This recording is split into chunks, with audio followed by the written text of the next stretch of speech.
Good morning. Thank you for joining me in this morning mindfulness practice. Napoleon Hill said, "No one is ready for a thing until they believe that they can acquire it."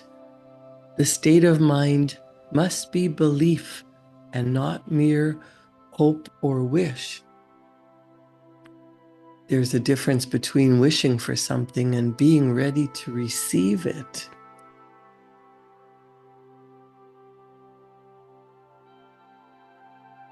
What you feel you are always dominates what you feel you would like to be. Or when you're ready for something, when you believe it's going to happen, it's just your natural state of being. When you have a wish, a hope, a dream, a goal, whatever it is, it must be felt as a state that is rather than a state that is not.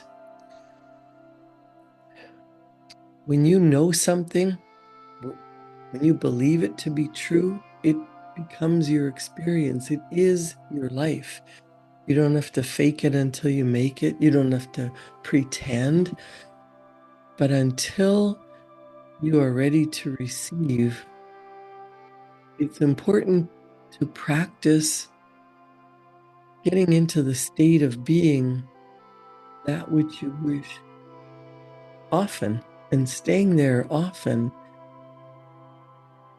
People will set a goal and a big fantasy dream goal, something that they would love to do or be or have, and then make it a someday goal. Yep, someday I'll do that when I'm healthy, when I'm wealthy, when the kids are grown and gone, when the state of the economy changes, then I can do that. But that never happens because you actually are attracting to you your life, your conditions, your circumstances.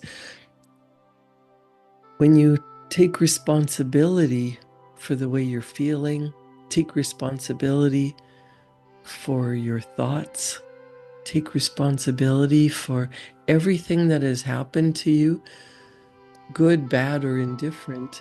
And that sets you up to take responsibility for creating the kind of life that you really do want, setting a goal intentionally and going after it, not letting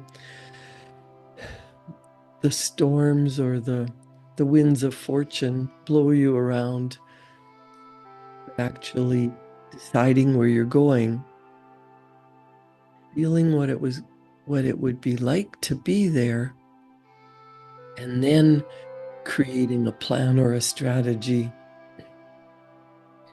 Most people will create a plan or a strategy, but they don't change their mindset.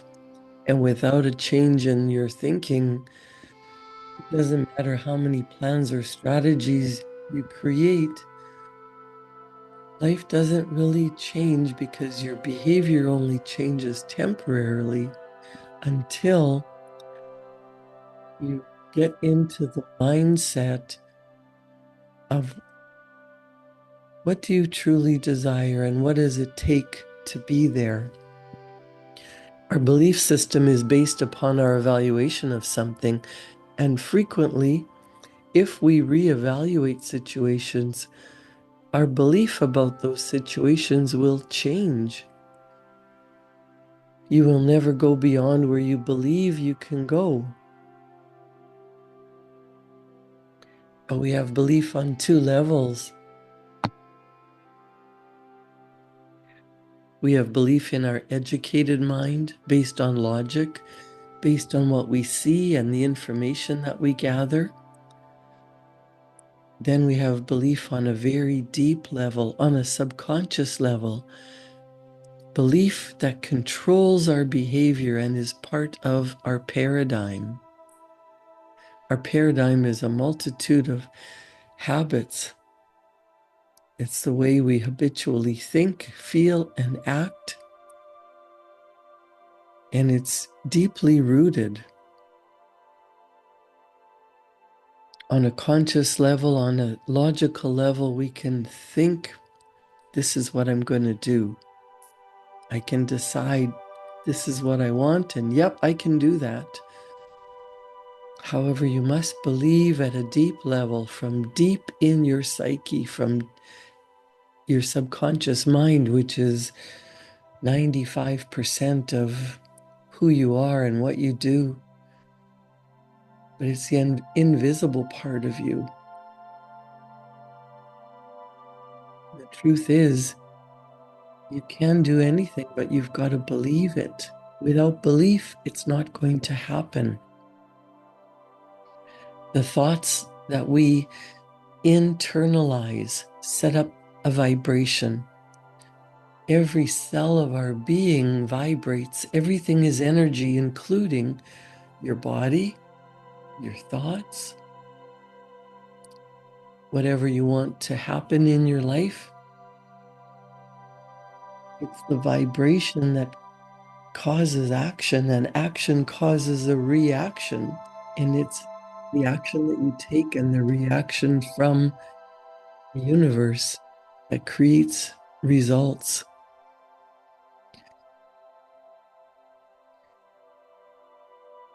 In Neville Goddard's book, Feeling is the Secret, Chapter 1, he talks about the law and its operation. He says, the world and all within it is man's conditioned consciousness objectified. Consciousness is the cause as well as the substance of the entire world. So it is to consciousness that we must turn if we would discover the secret of how we're creating our world. Knowledge of the law of consciousness and the method of operating this law will enable you to accomplish all you desire in life. With a working knowledge of the laws, you can build and maintain an ideal world. He says consciousness is the one and only reality, not figuratively, but actually. This reality, for the sake of clarity, be likened unto a stream which is divided into two parts, the conscious and the subconscious. In order to intelligently operate the law of consciousness, that's your conscious logical thinking, what you're aware of your thoughts, it is necessary to understand the relationship between the conscious and the subconscious. The conscious mind is personal and is selective. The subconscious is impersonal and non-selective. The conscious mind is the realm of effect. Subconscious is the realm of cause. These two aspects are the male and female divisions of consciousness. Look at it as your conscious mind is being the male aspect, and subconscious is female. Your conscious mind generates ideas and impresses those ideas on the subconscious. The subconscious mind receives the ideas and gives form and expression to them. By this law, first conceiving an idea and then impressing the idea conceived on the subconscious, all things evolve out of consciousness. And without this sequence, there is not anything made that is made. The conscious impresses the subconscious while the subconscious expresses all that is impressed upon it. The subconscious mind does not originate ideas. It only accepts as true those which the conscious mind feels to be true and in a way known only to itself, objectifies the accepted ideas. Therefore, through his power to imagine and feel and his freedom to choose the idea he will entertain, mankind has control over creation. Control over the subconscious is accomplished through control of your ideas and feelings. The mechanism of creation is hidden in the very depth of the subconscious, the female aspect, or the womb of creation. The subconscious mind transcends reason and is independent of induction. It contemplates a feeling as a fact existing within itself, and on this assumption proceeds to give expression to it. The creative process begins with an idea, and its cycle runs its course as a feeling and ends in a volition to act. So, in other words, you consciously decide you're going to do something, you're going to become something, you're going to create a new business, a new program, you're going to create a picture, a song, a new house, a trip of a lifetime, a purposeful occupation, whatever you choose in your conscious mind. And then the creative process moves into the subconscious, but only with the emotion that of belief that it's done, that it's true, that you become in love with this desire. How badly do you want to feel that love, respect, wealth, happiness? How badly do you want to feel joy and purpose and well-being? Whatever your conscious mind accepts as true and emotionalizes in your subconscious mind, that becomes your reality. You get the idea to act, and as you take action, you send vibrational energy into the universe. And out of the blue, out of the invisible, ideas start to come. And as you take action, things form into experience, into physical reality.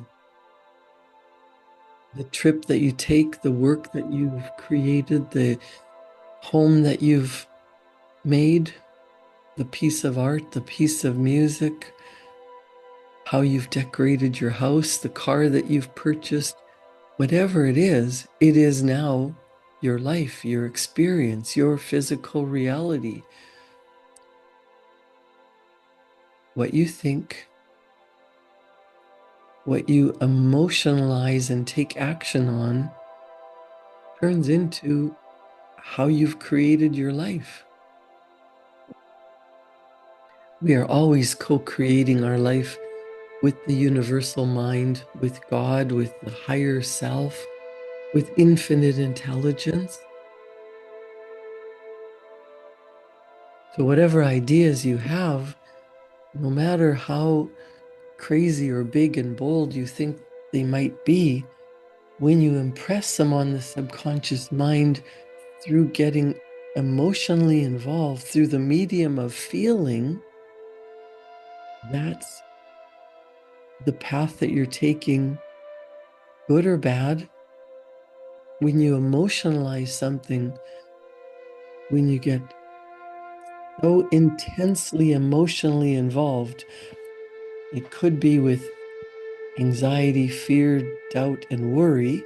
and then you create problems, or it could be well-being and love and the feeling of freedom, the feeling what it is that you truly desire. No idea can be impressed on the subconscious until it is felt. But once it's felt, be it good, bad, or indifferent, it must be expressed. Neville Goddard says feeling is the one and only medium through which ideas are conveyed to the subconscious. Therefore, the person who does not control his feeling may easily impress the subconscious mind with undesirable states. By control of feeling is not meant restraint or suppression of your feeling, but rather disciplining yourself to imagine and entertain only such feeling as contributes to your happiness. Control of your feeling is all important for a full and happy life. It suggests that we never entertain an undesirable feeling or think sympathetically about wrong in any shape or form. Do not dwell on the imperfection of yourself or others. When you do that, you impress your subconscious with limitations. What you do not want done unto you, do not feel that it is done unto you or another person. This is the whole law of a full and happy life. Everything else is commentary. Goddard says every feeling makes a subconscious impression. And unless it is counteracted by a more powerful feeling of an opposite nature, it must be expressed. The dominant of two feelings is the one expressed.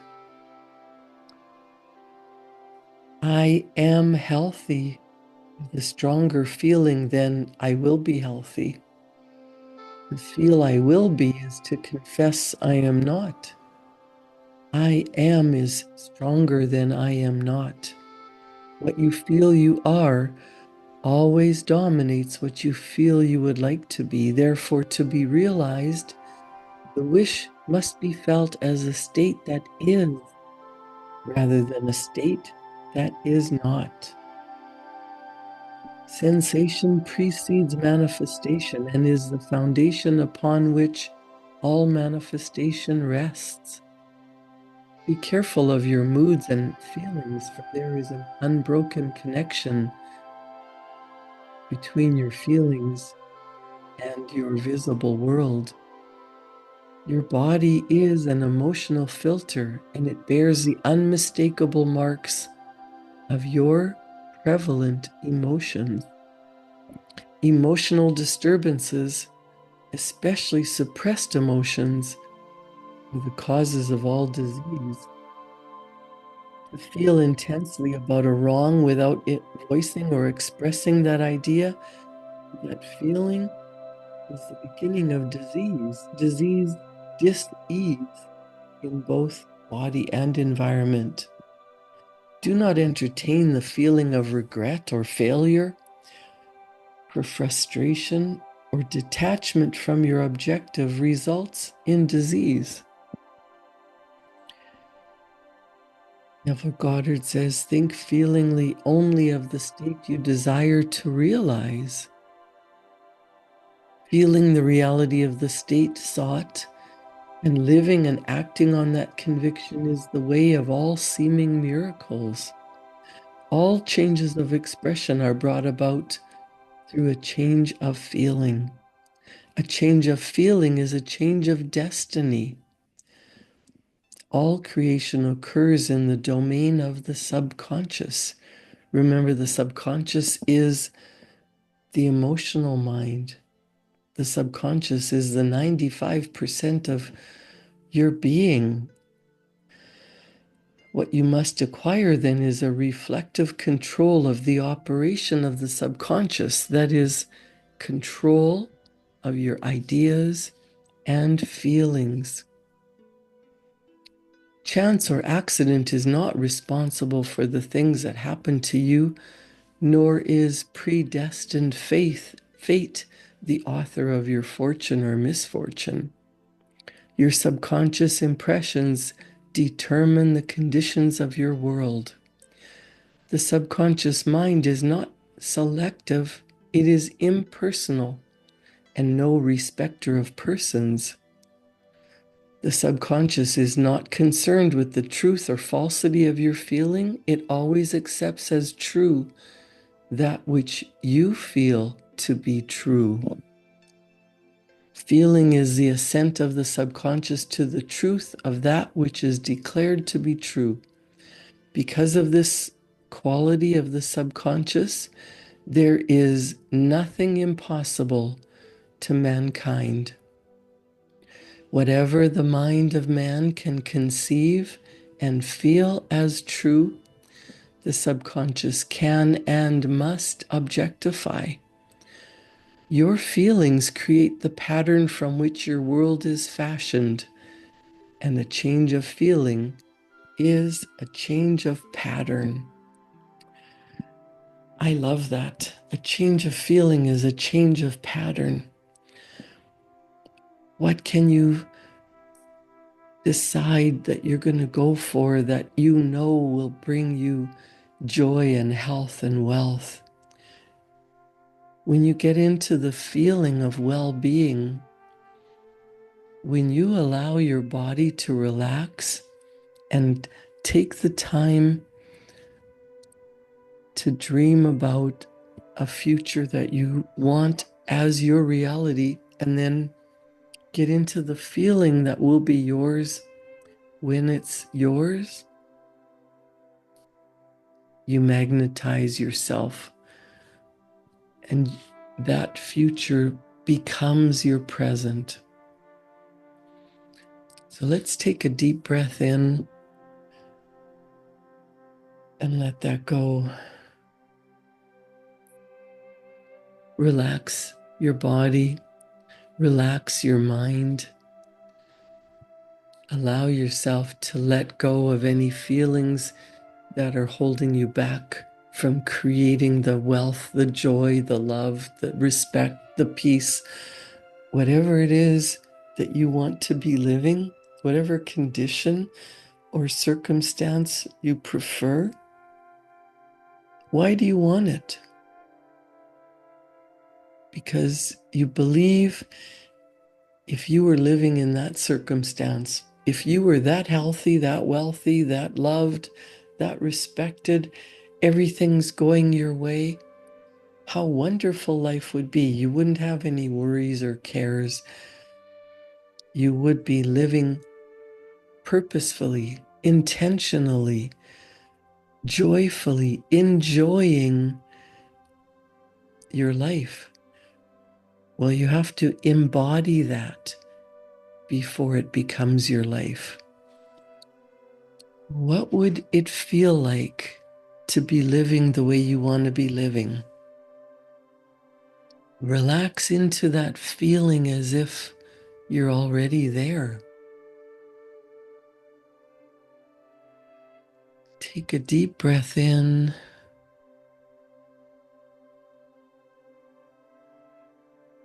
and let that go.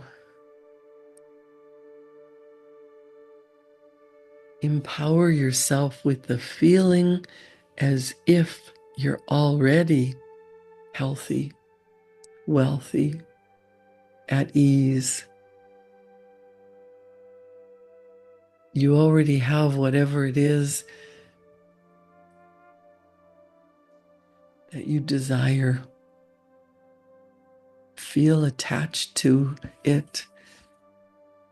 Feel how it's going to feel. Get excited. You've eagerly anticipated the moment that you receive your goal. It doesn't matter what it is. Allow those feelings to flood your body, to be so happy, to be so healthy, to be expressing this well-being so that anything else dissolves out of your life.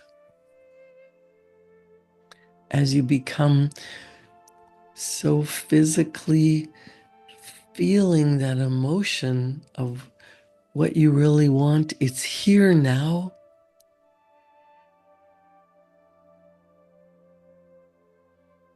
It's a calm acceptance. It just is.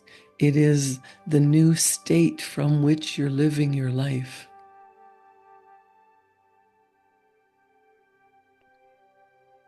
Spend time visualizing it. Spend time getting clear on what the picture looks like, what it feels like, how you'll be acting, how you'll behaving, how you will be behaving. You might even decide the kind of home that you'll live in, the kind of clothing that you'll be wearing, the kind of lifestyle you're living. Whatever it is, get clear on the picture and then write it down as if it's already a done deal. It's happened. Record it as if this is your current life. You might say, I am so happy and grateful now that, and put into words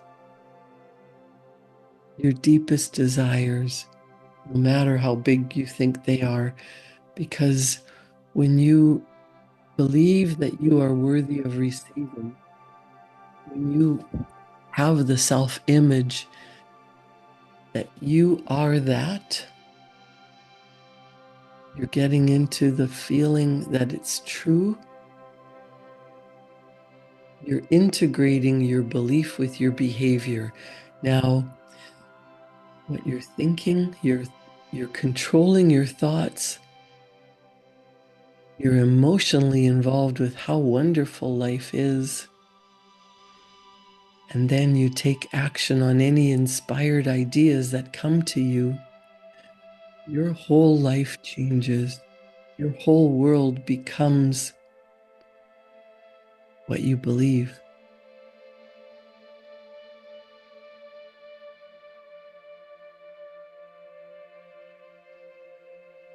Write down what it is that you truly desire and pretend that it's here. How would you be acting? What would you be thinking? More importantly, feel that feeling so that you can magnetize yourself to that life. And it's yours. It's yours already on the invisible spiritual plane. When you attach feeling to it, your emotional mind makes sure that it proves it shows you the evidence in your physical reality. Create a wonderful life. Create a wonderful day. Do something today that your future self will thank you for. And I'll see you back here tomorrow morning at 7. Thank you.